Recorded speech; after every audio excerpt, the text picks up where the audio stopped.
Nos últimos dias, você pode ter ouvido falar do nome Vic Vanilla. O influenciador conta com milhões de seguidores em suas redes sociais e ficou conhecido no Brasil através de seu conteúdo a respeito de práticas de ocultismo e críticas ferrenhas à religião. Vic se tornou uma figura polêmica e irreverente, com falas que geraram muita repercussão ao longo de seu tempo na internet. No vídeo de hoje, você conhecerá mais sobre a história de Vic Vanilla e sua mais recente polêmica. Ele supostamente se converteu ao cristianismo. Muitas pessoas estão acusando Vic, o chamando de oportunistas. Outras, inclusive, muitos cristãos, acreditam que sua mudança de vida é verdadeira e louvam a Deus por isso. É importante ressaltar que esse vídeo não representa nenhum tipo de ataque à pessoa de Vic Vanilla. Trata-se apenas de uma organização de acontecimentos e opiniões diversas de outras pessoas sobre o assunto. Com esse contexto, podemos começar a investigar a história de Vic Vanilla, pseudônimo de Victor Stavalli. Vic ficou conhecido no Brasil como uma referência marcante no assunto do ocultismo. Ele se declarava um membro do luciferianismo. A figura central dessa doutrina é quem você está pensando, Lúcifer. Contudo, a doutrina geral separa as figuras de Lúcifer e de Satanás, as colocando como entidades diferentes. Aqui é importante ressaltar que existem interpretações e movimentos diferentes. Para alguns, o luciferianismo é distante e tem visões muito diferentes do satanismo. Porém, alguns grupos satanistas se categorizam como luciferianos também. A confusão aqui pode ser compreensível. Afinal de contas, o imaginário popular cristão relaciona essas duas figuras, sendo ambas nomes populares para o diabo, o tentador do cristianismo. A situação é bem complicada, pois envolvem questões bem sérias de tradução das escrituras sagradas. O ponto aqui é que esse Lúcifer que Vic Vanilla dizia seguir não é o diabo. O luciferianismo se caracteriza como uma doutrina esotérica e gnóstica, que se baseia na figura greco-romana de Lúcifer, um ser ligado a diversos conceitos, como esclarecimento, a sabedoria, a iluminação, sendo chamado até de o portador da luz, ou mesmo a estrela da manhã. Aqui vale mais uma ressalva. Esse termo, estrela da manhã, também é associado à figura de Jesus Cristo, e por conta disso existem algumas descontextualizações, e bem perigosas, quando se relaciona a figura de Cristo com a de Lúcifer, que por sua vez é descontextualizada associando ao diabo. Dessa forma é importante entender que Lúcifer, ser chamado de estrela da manhã, se refere ao fato de, na antiguidade, chamarem a estrela matutina, que hoje chamamos de Vênus, de Lúcifer. Vênus pode ser observada brilhando no céu antes mesmo do nascer do Sol. Com esses apontamentos devidamente esclarecidos, voltamos a entender do que se trata o luciferianismo. Ele se divide em dois: o tradicional, também chamado de teísta, que prega a doutrina de que Lúcifer é um ser a ser cultuado, e também o luciferianismo simbólico ou agnóstico, que tem a figura em questão relacionada simplesmente a um símbolo imaterial, que representa o livre-arbítrio, conhecimento, crescimento individual e espiritual e, acima de tudo, iluminação. Por conta desse conceito central, a iluminação, os defensores do luciferianismo combatem a ideia de que esta seria uma religião das trevas. Afinal de contas, a pedra fundamental desta doutrina é a luz. O luciferiano, adotando a figura de Lúcifer como seu referencial, seja ele um objeto de culto, seja apenas uma representação simbólica de diversas ideias, almeja alcançar as qualidades que este ser representa: sabedoria, conhecimento, orgulho, liberdade, vontade, desafio, independência e iluminação são alguns exemplos pertinentes para se entender o que essas pessoas buscam. O luciferiano está em uma busca que não se interrompe, procurando por seus limites para poder alcançá-los e então transcendê-los, sabendo que este é o único caminho para a sua evolução. Para eles, a nossa essência divina não é algo pronto. Ela está dentro de nós, mas é necessário desenvolvê-la para que ela possa despertar. A ideia aqui é que todos nós devemos lembrar que somos os únicos responsáveis por nossa própria evolução. E por isso, outra característica fundamental dos luciferianos é a capacidade de discernimento, trazida pelo próprio conceito de esclarecimento. Mais um ponto importante dessa doutrina, que é importante se entender para ter um contexto forte sobre a história de Vic Vanilla, é que o luciferianismo está associado a questões extremamente individuais. Afinal, o objetivo é a própria evolução. Dessa forma, é comum pessoas que se denominam luciferianas adotarem outras doutrinas e culturas, sejam elas pagãs, esotéricas, ocultistas ou não. Agora sim, podemos compreender melhor essa figura polêmica. Victor Stavalli ficou muito popular na internet brasileira nos últimos anos, se tornando uma figura conhecida e muito requisitada no meio esotérico. Por muito tempo, foi uma pessoa querida pelos fãs, atraindo números significativos para suas palestras. Suas entrevistas em podcasts chegavam a audiências incríveis. Agora vamos dar alguns passos atrás para entender onde sua afinidade com esses assuntos começa. Em uma entrevista ao Plugado Podcast, Vic citou sua primeira experiência com seu lado espiritual. Quando tinha por volta de 7 anos de idade, o jovem Victor passou por um momento bem difícil na escola. Repentinamente teve uma epifania a respeito da morte. O que é esse conceito? Até para os adultos, esse é um tema complicado. Para uma criança, pode se tornar algo ainda mais complicado. Vic se viu em um momento muito ruim. Essa epifania gerou um pânico intenso no menino, que não conseguia entender de forma alguma do que se trata esse conceito. Ele chorava muito. Sua mãe precisou ir até a escola para acalmá-lo, mas não conseguiu. Após esse primeiro momento intenso, Vic relata que passou a ter visões espirituais. Ele conta que quando tinha entre 8 e 9 anos, viu formas fantasmagóricas descendo as escadas de sua casa. Segundo palavras dele, não tinham rostos, eram apenas corpos luminosos descendo as escadas em direção à mesa de jantar. Aos 10 anos, seu pânico começou a se manifestar de forma mais intensa. Para ele, na verdade, não se tratava de pânico, dizia respeito à sua própria mediunidade. Esses momentos que os psiquiatras e especialistas categorizam como ataques de pânico, parestesias, membros retorcidos e formigamentos, o acompanharam ao longo de toda a sua adolescência. Nessa mesma entrevista, ele detalha relatos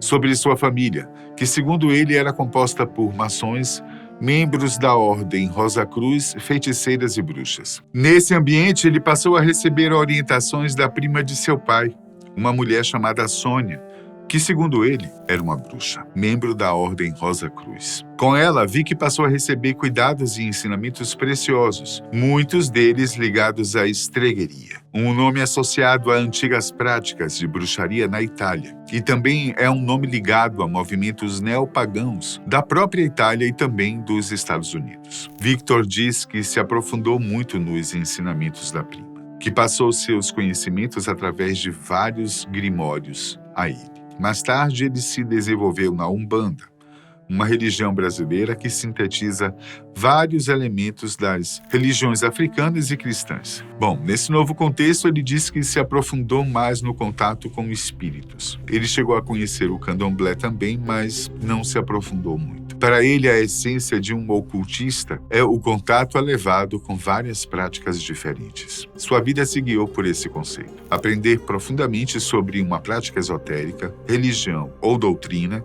e assim que suas perguntas fossem totalmente saciadas, ele passaria a mergulhar em outros estudos. Assim, algum tempo depois, ele se aprofundou no xamanismo e depois, já um jovem adulto, ingressou na maçonaria por influência da família de seu pai. Após sua vida com a religião, Vic passou a se focar no estudo próprio da magia e das ordens iniciáticas, passando a estudar o tarô e a cabala, por exemplo. Ele ainda diz nessa mesma entrevista que foi influenciado pelos ensinamentos de Aleister Crowley, um ocultista, escritor e mago inglês, bastante conhecido por sua influência no esoterismo moderno e pelas suas práticas polêmicas. Nascido em 1875, ele se interessou por magia, misticismo e religiões orientais e acabou criando uma filosofia religiosa chamada Telema, que tem como lema: faz o que tu queres, há de ser o todo da lei. Crowley escreveu vários livros sobre temas que interessam a Vic Vanilla.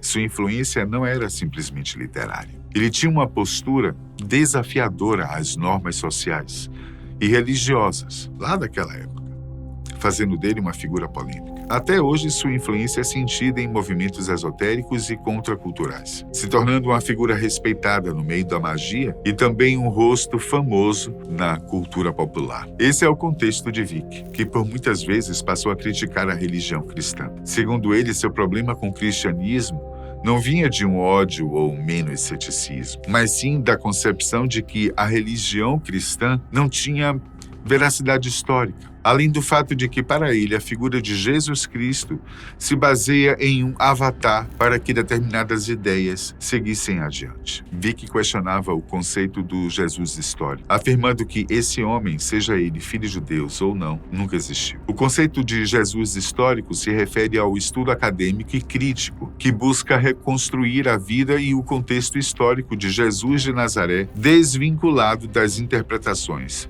teológicas e dogmáticas. Esse conceito foca em compreender Jesus como uma figura real, inserida no contexto sociopolítico e religioso da Palestina no século I. E esse estudo é feito através de análises de textos bíblicos, como os próprios evangelhos presentes na Bíblia Sagrada e outros documentos históricos, arqueológicos e culturais da época, para tentar entender quem foi Jesus, suas atividades, ensinamentos e o impacto que teve em sua sociedade. Ainda é importante entender que o objetivo desses estudos não é negar, muito menos invalidar a importância religiosa de Cristo Jesus, mas buscar uma compreensão histórica de sua vida, abordando questões como sua relação com o judaísmo, seu papel como pregador itinerante e as circunstâncias que levaram à sua morte e crucificação pelas mãos do Império Romano. A polêmica da vez em relação a Vic Vanilla é a contradição que ele está envolvido. Recentemente, Vic publicou diversos vídeos dizendo que havia se convertido a Jesus Cristo e que sua vida está mudada. Os usuários das redes sociais, a princípio, estranharam toda a situação. Vic era um fortíssimo crítico ao cristianismo, inclusive defendendo a ideia de que Jesus nunca existiu, nem como um simples homem, muito menos como o Filho do Deus vivo. A reação inicial dos internautas foi de desconfiança. A ideia, comentada em diversos posts do próprio Vic, era de que se tratava de uma manobra para lucrar em cima de seu público. Aqui é necessário ressaltar, mais uma vez, que essa visão e esses apontamentos não se tratam de nenhum tipo de julgamento ou juízo de valor a respeito da espiritualidade ou da veracidade da conversão e das palavras de Vic Vanilla. Isso se trata apenas de uma documentação da polêmica, apresentando diversos lados dessa mesma situação. Naturalmente, usuários resgataram vídeos onde Vic criticava o cristianismo e as igrejas cristãs. Em um desses, ele diz que, caso se tornasse pastor, ele conseguiria lucrar até R$2 milhões por mês. A alegação foi inoportuna para a situação, gerando força para aqueles que o acusavam de ser uma falsa conversão. Vic não ficou parado. Ele mesmo repostou o vídeo em seu TikTok, assumindo suas palavras do passado e enfatizando ainda mais sua mudança de vida, afirmando que está ficando cada vez mais complicado falar de Jesus nas redes sociais. Com o passar do tempo, seu discurso passou a cativar muitas pessoas que hoje acreditam que sua conversão é verdadeira e suas palavras são genuínas. Para muitos cristãos, ver alguém que estava tão longe de Cristo como Vic estava e agora está proclamando o nome de Jesus publicamente é um motivo de louvor. Afinal, esse é justamente o motivo do viver de um imitador de Cristo: louvá-lo e espalhar seu nome para todas as criaturas. Mas supostamente sendo uma nova criatura, Vic ainda assume que tem um passado e que esse passado não vai embora. Na verdade, ele é fundamental para o seu discurso. E outro ponto importante para a crítica que está sendo feita a ele é sobre O que é sua religião hoje? Seu discurso implica em algo como um judeu messiânico. Esse conceito pode parecer contraditório, pois o consenso do judaísmo é de que Jesus não é o Messias prometido. Agora, um judeu messiânico é alguém de ordem judaica ou convertido ao judaísmo que acredita em Jesus como o Messias prometido no Antigo Testamento. O que diferencia essas pessoas de cristãos seria que esses judeus ainda mantêm muitas das tradições culturais e religiosas do judaísmo, como as celebrações das festas bíblicas, a observância do sábado e a leitura do Torá, mas ainda assim reconhecendo Jesus como o verdadeiro Messias e Filho de Deus. E, diferentemente do cristianismo tradicional, os judeus messiânicos tendem a integrar práticas judaicas em sua fé e na liturgia de seus cultos, buscando manter sua identidade judaica enquanto seguem a mensagem de Jesus. Acreditam que ele cumpriu as profecias messiânicas do Antigo Testamento e que sua fé em Jesus é justamente a realização completa do judaísmo. Antes de prosseguir nos acontecimentos recentes dessa polêmica,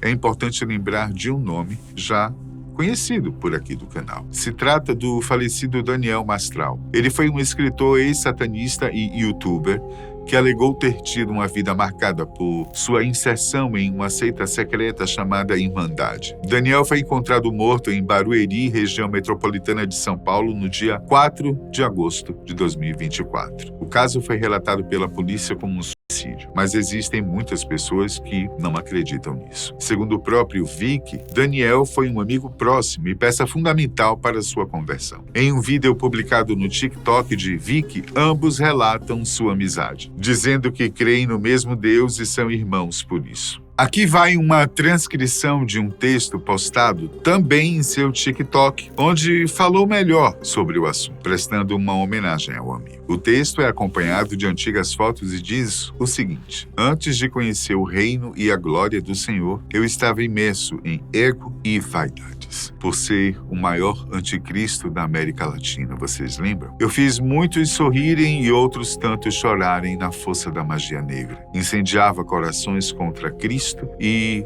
arrebanhava multidões. Minha vaidade me consumia. Eu era ovacionado pelos maiores ocultistas do país que imploravam por entrevistas e depoimentos. Organizava rituais, tudo devidamente comprovado em fotos e vídeos. Alguns eu nem posso postar aqui. Aos poucos percebi que meu espírito se apagando, definhando. Eram pedidos e propostas absurdas. Eu fiquei milionário com meu conhecimento e pobre da verdade. Certa vez uma moça levitou de tão forte e densa energia. Eu conhecia todas as chaves de Salomão, mas eu nunca tinha tido um exemplo de amor. Eu ia morrer em pouco tempo. Foi aí então que você apareceu, confiou em mim, tudo que também tinha passado nas trevas. Me abraçou e me envolveu em pura luz, unidade. Foi você que me apresentou ao Filho do Homem. Eu guardei tudo seu que podia. Mais de 1.042 mensagens, áudios e ligações. Nos falávamos sempre e quando te encontrei foi um dos melhores dias da minha vida. Você também estava radiante, pronto para começar o projeto mais abençoado do Brasil junto a mim, salvando vidas. Mas você foi impelido a se sacrificar por nós. Não havia outro jeito. Você fez tudo o que podia. Você morreu para o mundo, mas vive em mim. Que floresça a vossa cruz, assim como fez florescer a minha. E que eu saiba suportá-la como você soube. Eu vou semear uma nova árvore da vida. E que os frutos da graça caiam sobre todos nós. Agora, ninguém me segura. Maranata. Esse foi seu relato em homenagem a um amigo. Em depoimentos recentes, logo após sua morte,